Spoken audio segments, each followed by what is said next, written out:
Hey folks, this is Vint with Dad's Gaming Addiction, and today we're going to quickly review The Captain is Dead.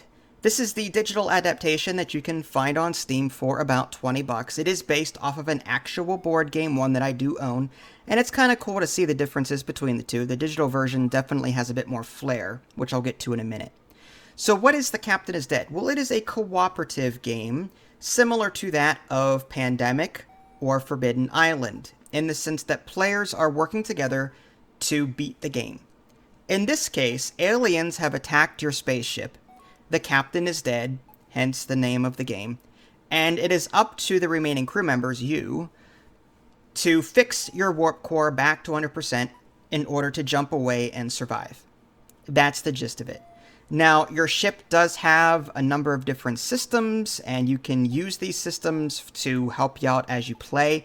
For example, there is a bridge, which you can use it to scan for threats or communicate with your crew. You can repair shields there. The CPU core, you can power up your crew with different skills, and these skills come in the form of cards, and you turn these cards in order to perform actions throughout your spaceship. What's cool is that the crew members that you choose in the beginning of the game will have inherent, or some of them will have inherent cards already, like passive abilities, like the captain, or the admiral rather, comes with 2 blue, I believe.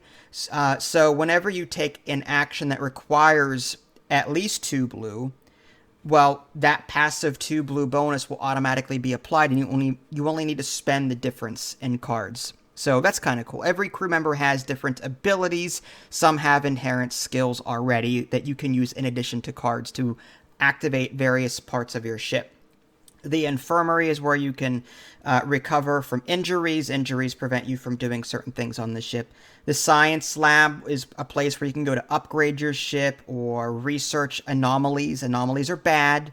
These are permanent debuffs that will just wreck you if you don't take care of them. The engineering area of the ship is where you actually go to fix the warp core and get out of there. Now, there's a couple of other ship locations that will allow you to do different things. As far as the different crew members that you have access to, there's the admiral, the crewman, the cyborg, the counselor, chief engineer, ensign, and soldier. It says here on the Steam store page that there are more on the way. That was going to be one of my complaints. I would have liked to have seen more crew members, but it looks like more are in the works, and that's good, because I want to see a wider variety of different crew members, just because, it's a digital version, why not add some more content to the game and give it some more replayability? Speaking of which, what's cool is that there is a lot of replayability here, even though the ship remains static from game to game, meaning the ship design. At the beginning of your run, a number of bad things will happen to you, and these bad things are randomized. Sometimes it might be 2 ship damage events, and aliens have boarded you on this event, and so on. So after like 5 or 6 bad things happening, then the game actually starts. And those events, again, are randomized. There's a deck of bad events that are shuffled, and you draw from that at the end of every player's turn at the beginning of the game in order to make these things happen. So it's a procedurally / randomly generated game every time you play. So one game is going to be different than another in how you tackle it, because this game is kind of puzzly that way. And that's also part of my complaint, which I'll get to in a minute. But so what I like about this is that, again, there is a puzzle element to this where you're constantly reacting to the events that are happening, and it's forcing you to change your strategy a bit based on what's happening. Your ship can blow up. If your ship shields go to 0%, you lose the game. If so many aliens board your ship, you lose the game. So to prevent these things from happening, you kind of have to adjust your strategies as the bad events pop up to take care of that. So I like the ever-changing board and threats so that you're constantly adapting to them. What I don't like is that the game leaves you very little wiggle room to experiment with other courses of play. For example, I played 2 test games before reviewing this, including the tutorial, but I played 2 test games before this, and at the beginning of every run, I had the same anomaly which screwed me over. The one anomaly was you cannot have a crew member work on, like, if they're by themselves, they cannot operate a station.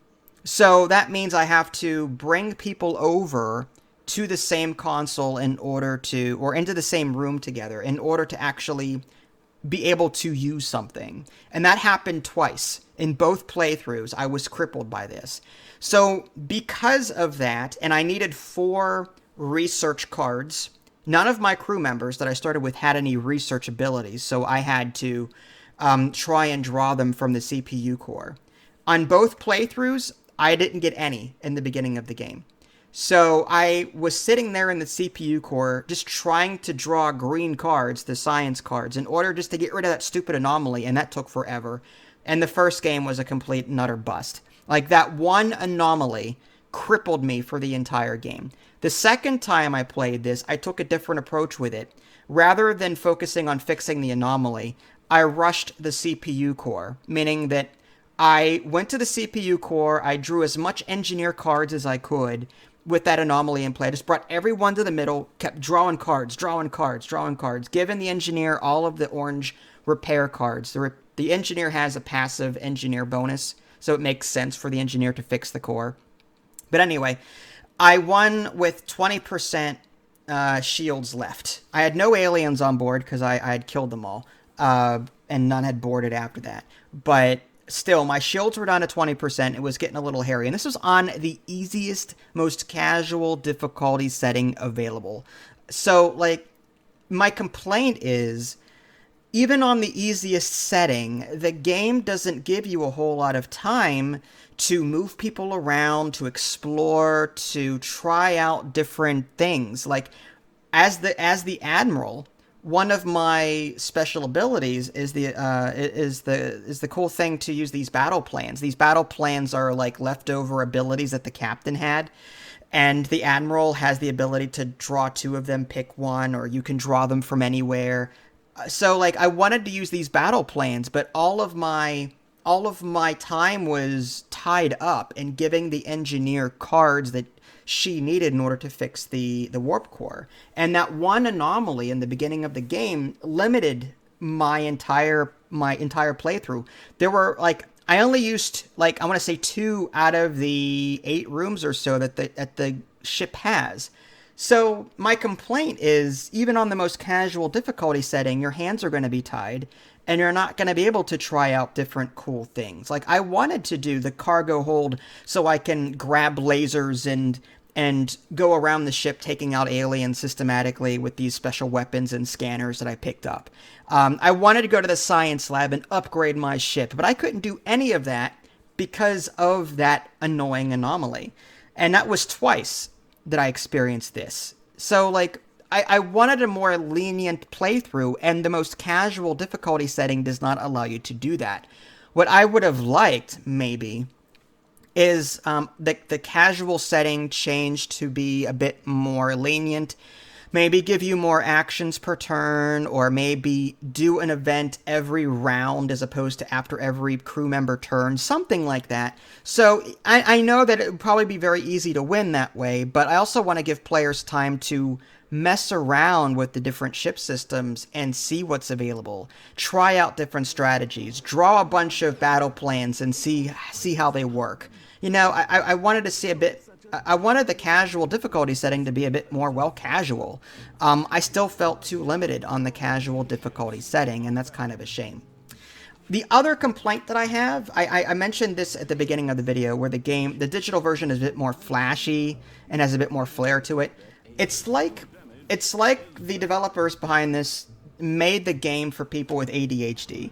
There was constant animations and flashy things going on, like even the tutorial, who is narrated by Q, by the way, not John D. Lancey, the actor, but the caricature model is in the form of Q, and I think the voice actor that did Stanley Parable and Dungeons 2 and 3 did this one as well. I don't remember his name.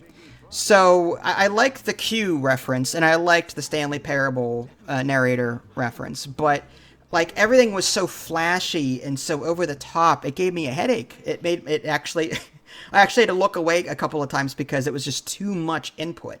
So I wish there was a way to tone that down. The options menu does have the ability to turn off screen shake and some other things, but like I don't know. It just there were times where I just felt like it was just too much. And some people are gonna be like, you know what, that's just you're complaining too much now, and I get that. I'm just saying, as someone that gets headaches and chronic migraines easily, all this stimulus is not good for my eyes. So I'm just saying, like, I wish there was a way to tone that down. The options menu you can tone it down some, but not completely. A simple mode where I can just see a list of things that happened off to the side for that round or turn would have been nice, as opposed to jump to this random event. Oh, this graphic shows the ship being damaged. Jump to this event. Aliens are boarding. That takes 5 to 10 seconds to complete. It's like there's an animation for every single thing that occurs in this game. So that would be one other thing I would like to see. An option to remove all of that fancy, flashy animation. Just give me a 10-second list of something I can look at briefly just to see, okay, this is what happened, and I can pull this up later if I need to, something like that. That would have been cool. So aside from those two big complaints, the whole casual being too hard and the game being too restrictive in what you can do, because it doesn't let me try out all the cool stuff. It gives me all these different toys to play with, but I can't play with them because of the difficulty. And the whole animation, flashy stuff. Like, aside from those two things, this game is fantastic. I love the whole sci-fi reference. I like Pandemic. I like games where players can work together to solve these things. You do run the risk of having that alpha player trying to run everybody, but, that's gonna vary from group to group to group. But I do recommend The Captain is Dead. It's a fun cooperative game. Very difficult at times. I just want to warn you, it's like Pandemic, the board game, in the sense that it is very difficult to beat. So if you're looking for a more casual game like this, this may not be for you. Like, I'm just saying, there are other games out there that might be a bit more casual. That being said, if you don't mind a bit of a challenge and you don't mind losing on a regular basis like you would in Pandemic, then you may enjoy this one. But I do recommend The Captain is Dead. After it's all said and done, it's a very well put together game. It's fairly well balanced, but again, in my opinion, I think it would have benefited from a more casual mode and the option to reduce the animations to just a standard display, as opposed to cutscene, in my opinion. So, do I recommend it? Yes. With those caveats that I already mentioned. If you guys haven't already subscribed to me on Twitch and YouTube, that way you can stay up to date with any new content I'm going to publish. This is Vince, thanks for watching, and I'll catch you next time.